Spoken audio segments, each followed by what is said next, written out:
মরহুম অধ্যক্ষ Mymensingh medical college ও হাসপাতালের প্রতিষ্ঠাতা মরহুম অধ্যক্ষ আবু ইউসুফ সাহেবের 38তম জন্মবার্ষিকী উপলক্ষে উপস্থিত আজকের প্রধান অতিথি আমার সাবেক 16 নম্বর ওয়ার্ড কাউন্সিলের কাউন্সিলর জনাব মোহাম্মদ শরাবউদ্দিন সাহেব, উপস্থিত আছেন আবার শিক্ষক মণ্ডলী, উপস্থিত আছেন ইউসুফ স্মৃতি পরিষদের সম্মানিত সদস্যবৃন্দ, এবং আরেকটা না বললেই হয় যে আমাদের অধ্যক্ষ মরহুম অধ্যক্ষ ইউসুফ সাহেবের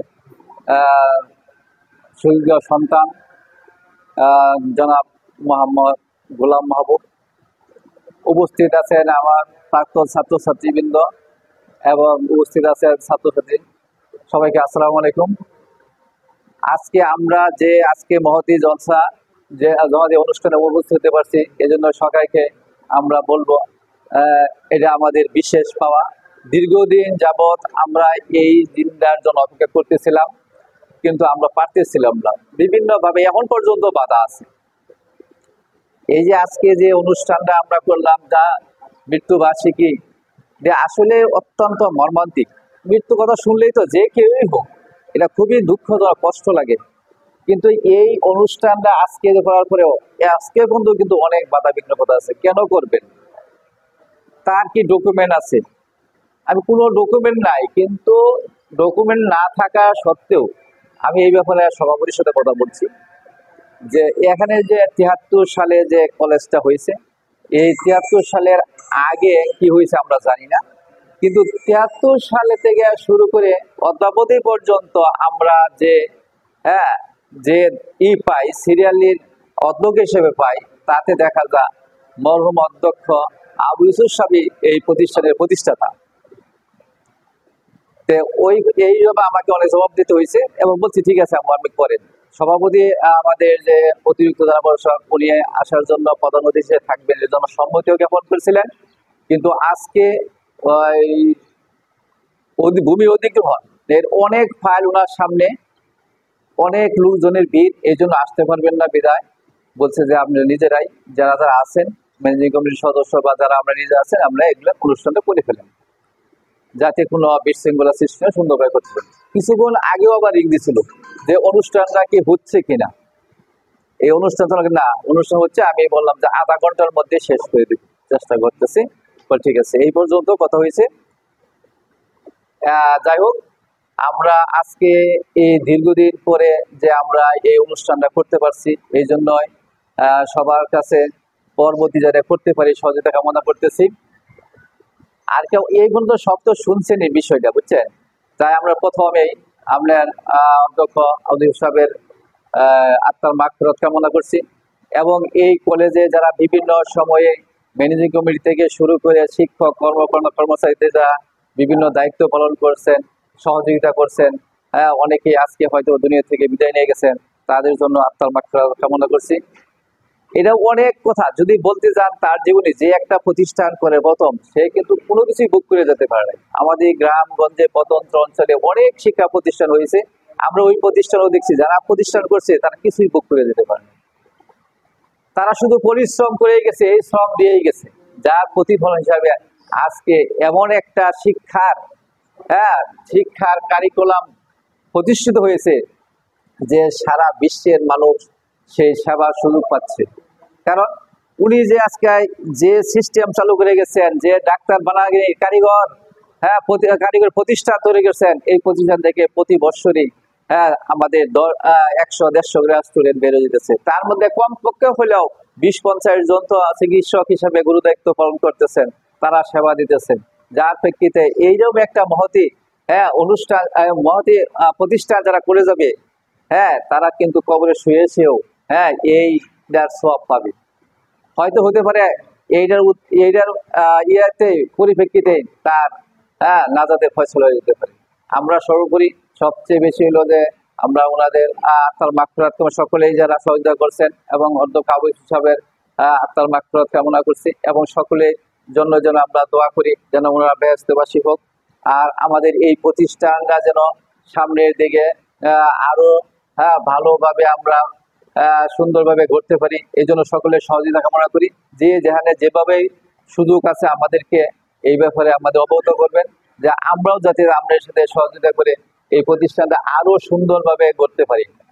কারণ এখানে যেহেতু সরকারি আমাদের সম্মানিত ম্যানেজিং কমিটির সদস্য উনি একজন কথা বলছে গুরুত্বপূর্ণ, যে আমরা কিন্তু তাদের পরিবারের জন্য কিছু করতে পারি নাই। কারণ করতে এটা যেহেতু বিপি সম্পত্তি, এই সম্পত্তির বেলা আমাদের টিকে থাকে অনেক সময় হিমশিম খেতে হয়। এখনো পর্যন্ত আমাদের কিছু সমস্যা আছে। আর তারপরে ওনারা বলছি যে আপনারা এখানে থাকেন, যাতে আমরা কোনো যাওয়ার দরকার নেই। কারণ এই প্রতিষ্ঠা যতদিন আছে ততদিন পর্যন্ত তো আপনাদের একটা অধিকারই আছে। কারণ যিনি করছেন অনেক কষ্টে, যেটা আমি আগেই বলছি, অনেক কষ্টের বিনিময়ে ফেলছেন। এখানে কিন্তু এই যে লিজ আনছেন, এই লিজটা যখন লিজের মানি পরিশোধ করছেন, ওইটাও কিন্তু তার ব্যক্তিগত তহবিল থেকে দিতে হয়েছে, অথবা কারোর সাথে কোনো সহযোগিতা নিয়ে করছে। কিন্তু কলেজ ফান্ডে কোনো টাকা ছিল না। কলেজ ফান্ডে তো কিছুদিন আগেও টাকা ছিল না, একেবারে নগণ্য টাকা ছিল। তারপরেও একটা কাজ সামনের দিকে আগাইতে গেলে, করতে গেলে অনেক সমস্যা হয়। যেমন আমরা এই যে কলেজে কিন্তু বেঞ্চ ছিল না, যে বেঞ্চটি আজকে আমরা বসে রয়েছেন, এই যে ভাঙ্গা বেঞ্চ, যে এটা না, কিন্তু বাকি যেটা দেখতেছেন নতুন নতুন বেঞ্চ, 100 জোড়া বেঞ্চ তৈরি করছি আমরা। এটার আহ্বায়ক হলেন আমাদের সম্মানিত ম্যানেজিং সদস্য সরাবুদ্দিন সাহেব, আমাদের আনোয়ার সাহেব এটার সদস্য ছিলেন। যে এই যে যারা যা করছেন, এই 100 জোড়া বেঞ্চ সভাপতি করেছে সরকারি বিধিবিধান করে দিচ্ছে। সরকারি বিধিবিধান যেভাবে করতে হয়, প্রথমে 60 জোড়া, পরে 40 জোড়া, 100 জোড়া বেঞ্চ তৈরি করছে। এই বেঞ্চটা তো আগে আমরা দাঁড়াতাম, প্রতি বছর দাঁড় আনা নেওয়াতে, গাড়ি ভাড়াতে দেখা যাচ্ছে 10-12 হাজার টাকা, 15 হাজার টাকা চলে যাচ্ছে। তারপরে ঠিক মতো পাওয়া যেত না। যে করোনা যখন হলো, করোনার পরে সমস্ত বাংলাদেশের সমস্ত প্রতিষ্ঠান একসাথে খুলে গেল, আমাদের বেঞ্চের প্রয়োজন। কিন্তু আমরা কোথায় বেচবো? অনেক জায়গায় খুঁজছেও, যেমন এডওয়ার্ড কলেজে স্কুলতে আনা হয়তো, পরে ওদিকে আরো আয়ুর্বেদী বা এই সমস্ত প্রতিষ্ঠান আনা হয়তো, তারা দিবে না। তারপরে তৈরি ঘড়ি করে আমরা সিস্টেম মতে, জেলা পরিষদের বিধিবিধান মতেই আমরা কিন্তু বেঞ্চটা তৈরি করছি। এইটা তৈরি করে আমরা কিন্তু স্বস্তি পাচ্ছি না। এখন পর্যন্ত এটার প্রেক্ষিতে 2টা কেস আছে ঢাকা 10 কোটি। তাহলে আমরা একটা কাজ যে করবো, কিভাবে সবসময় বাধার সৃষ্টি হয়। এই যে বাধার সৃষ্টি হয়, বাধার সৃষ্টির এখন আমরা কিন্তু এদিকে আরো অনেক কাজ করার জন্য আমরা এজেন্ডা পাশও করে রাখছি। কিন্তু এই এখন তো মনে করে পরিবেশটা আরো একটু ব্যতিক্রম, যার জন্য নির্বাচিত সরকার আসার আগ পর্যন্ত হয়তো অনেকগুলি করা যাবে না। তবু আমরা চেষ্টা চালিয়ে যাচ্ছি। আমাদের ম্যানেজিং কমিটির সদস্য যারা আছে, তারা কিন্তু যথেষ্ট আমলের এগুলি কলেজ যাতে ভালো দিকে যায়। কারণ আমাদের যে বললাম না, আগে কিছুই টাকা ছিল না। এই যে 100 জোড়া বেঞ্চ মনে করেন 7-8 লাখ টাকা খরচ হয়, কলেজ ফান্ডে তো খরচ হয়েছে, করার মতো এবিলিটি আছে, কিন্তু আগে এরকমও ছিল না। তারাও আমাদের যথেষ্ট সহযোগিতা করে। তারা কিন্তু নিজের স্বার্থের জন্য কখনো চিন্তা করে না।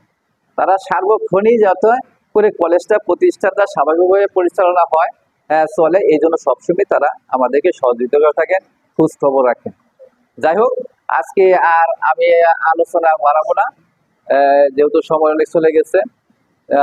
আমরা সর্বোপরি সকলে অধ্যক্ষ আবুল সাহেব, মোহাম্মদ আবুল সাহেবের আত্মার মাগফিরাত কামনা করে, এবং সকলে যারা এখানে সহযোগিতা করছে, মৃত্যুবরণ করছেন, শিক্ষক কর্মকর্তা যেমন আমাদের মেডিকেল অফিসার রফিক সাহেব, তারপরে আমুল স্যার, এরকম অনেকে যারা মৃত্যুবরণ করছে, তারা আজকে নেই, তাদের সকলের জন্য আমরা দোয়া করব।